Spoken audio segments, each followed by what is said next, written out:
We got baseball, we got football, we got some hoops, we got a lot of stuff in between.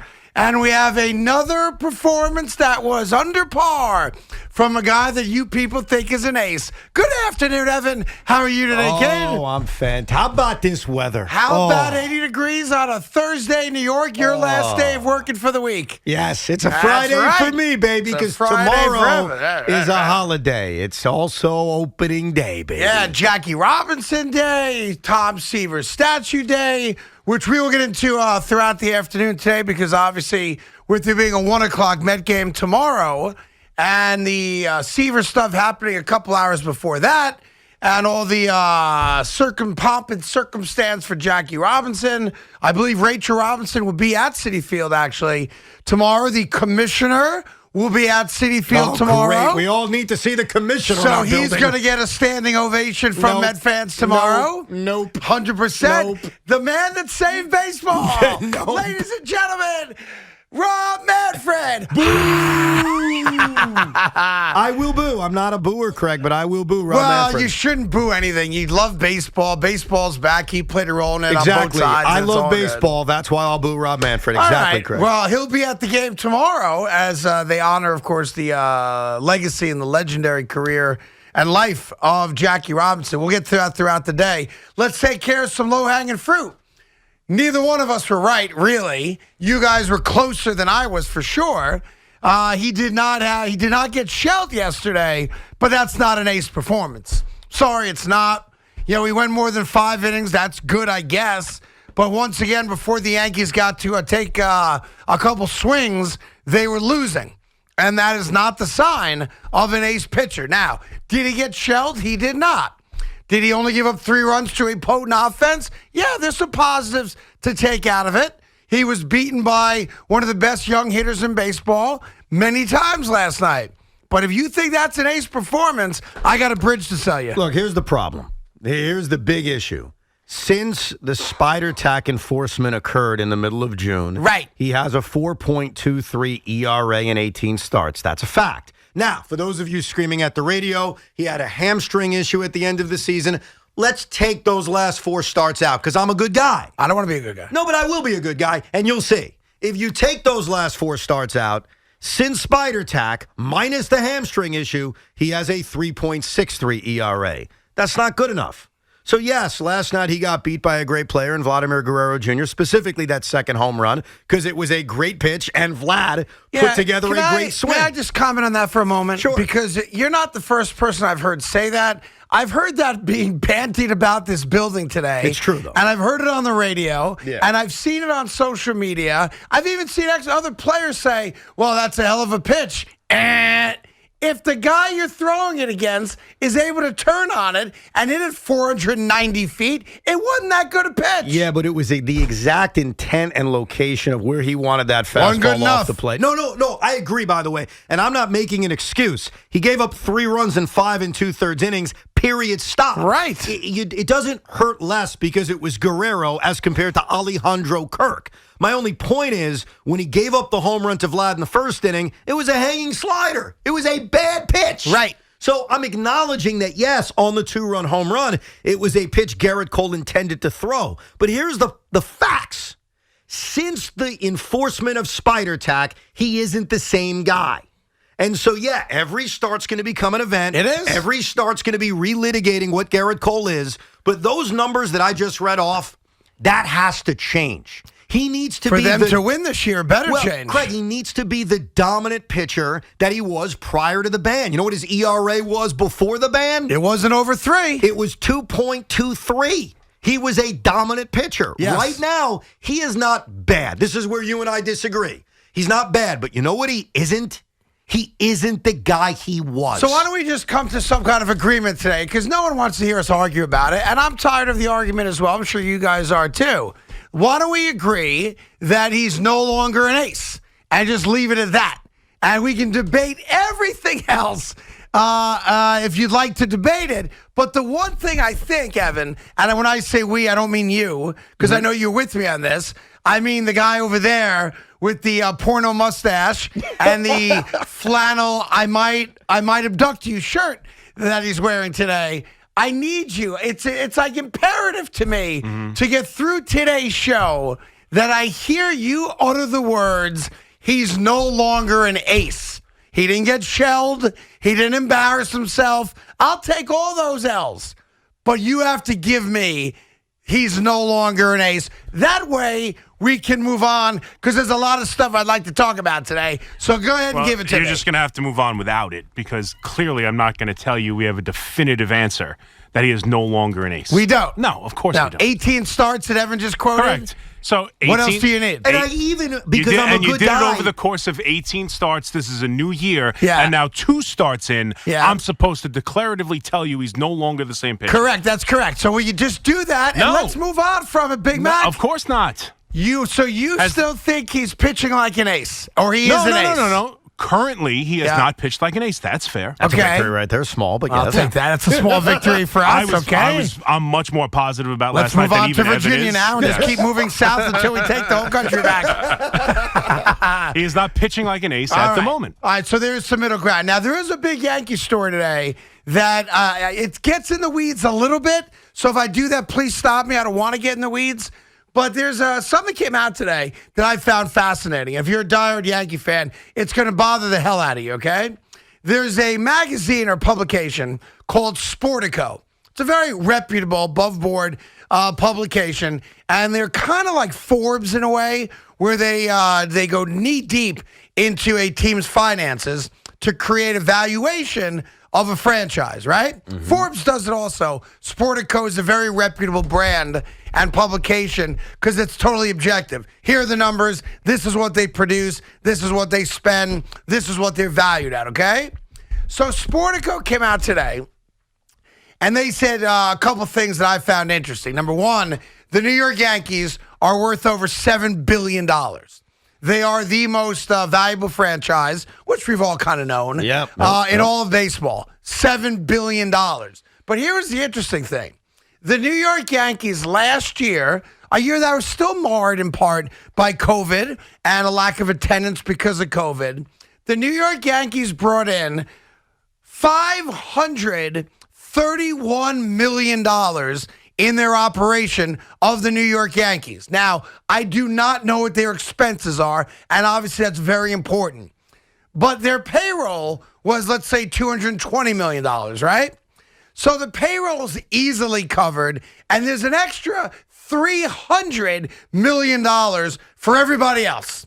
All the secretaries, the guys that put on jackets and ties and do sales and PR and marketing and mow the lawn, all that stuff, right? Plenty of money to go around. And that bothers me. Why does it bother me? It bothers me because we have heard this year already from both the general manager and the owner that they made decisions this past offseason that were guided by financial concerns, right? If not downright handcuffs, right? And I can't put those two things together. How do you bring in $531 million and tell the fan base that is being gouged at every step of the way, from parking to the cost of a soda and a beer to the ticket prices, on and on and on, that you didn't go after certain players because of financial considerations? Can you help me with that? Because it's ticking me off today. What's the number they need to spend of the profit they bring in? I don't have an answer to that question. Well, I think the answer to that question is they better be a championship caliber team. If they had a $260 million payroll and the shortstop wasn't 1 for 17, but was 7 for 17, and the Yankees right now had a record in which they were undefeated, I don't think you'd be mentioning it. I agree 100%. Rightfully so. That is correct. I'm not criticizing you, but instead, we are watching, and it's only a handful of games, I understand that, a shortstop who can't buy a hit. Meanwhile, the class of shortstops in free agency who the Yankees didn't target because of financial restraints, any one of them could have been a New York Yankee. So it's one of those things where there's no perfect answer on how much of the profits you're supposed to spend. Yeah, and I don't have a number either, but I know that you have the money.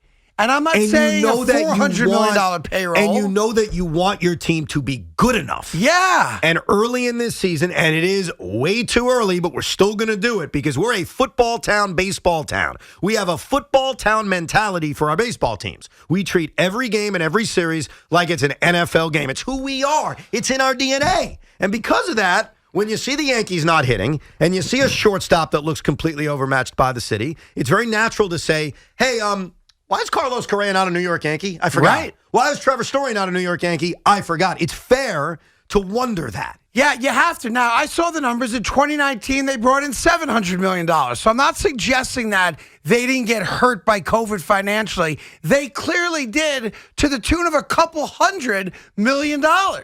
But the numbers are still out there. You made a significant profit, and you're allowed to. That's business. No one's suggesting you're not allowed to make a lot of money. If you own a business that is very popular, you should be allowed to make as much money as possible.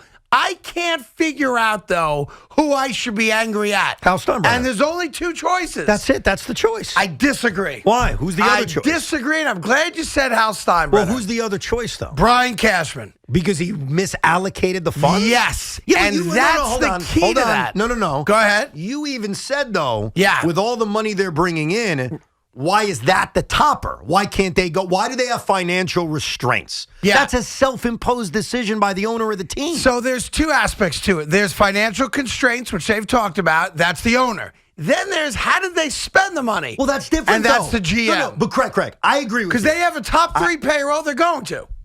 So they're not cheap. I understand that, and you can go really deep into the weeds on how we got here. But if the overall point is, and this is the first thing you said. Go ahead. Look how much money they brought in. Why haven't they spent more? That falls clearly at the feet of the owner who makes that budgetary decision. I agree. Brian Cashman's not making the budgetary decision. Yeah, so I think I have two problems then as we talk this out loud. Problem number one is you made enough money to spend more money. Yes. That's problem number one. Problem number two is you didn't allocate the money, in my opinion, the best way you could have. And you could debate that back and forth. You know, I know they're a playoff team, have been every single year. But here's what I saw last night. And I'm not going to nitpick one game. That's not fair. You know, it's a 162-game season. But last night, and a couple games this year already, were a microcosm of every game last year. They haven't changed. They're a 500 baseball team right now today, right? You would trade the Yankee roster in a minute today for the Blue Jay roster, and you wouldn't blink before you do it. So I'm trying to figure out why, as a Yankee fan, my expectation for this year should be any different than what I saw last year. And I'm not going to tell you I'm the guy that breaks down every number. You do that.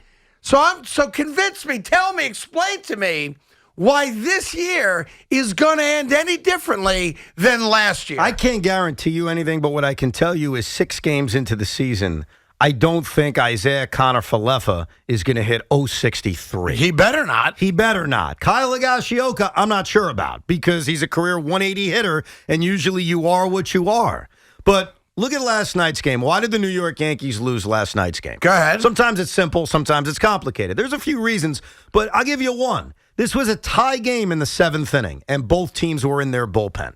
Do you not expect to win that game? I think the Yankees should win bullpen? 90% of those games. Okay, so then go through how they lost. Kyle Higashioka was called for a catcher's interference. That's a defensive miscue. Gleyber Torres, who is supposed to be at a position of comfort, can't turn a double play. Right.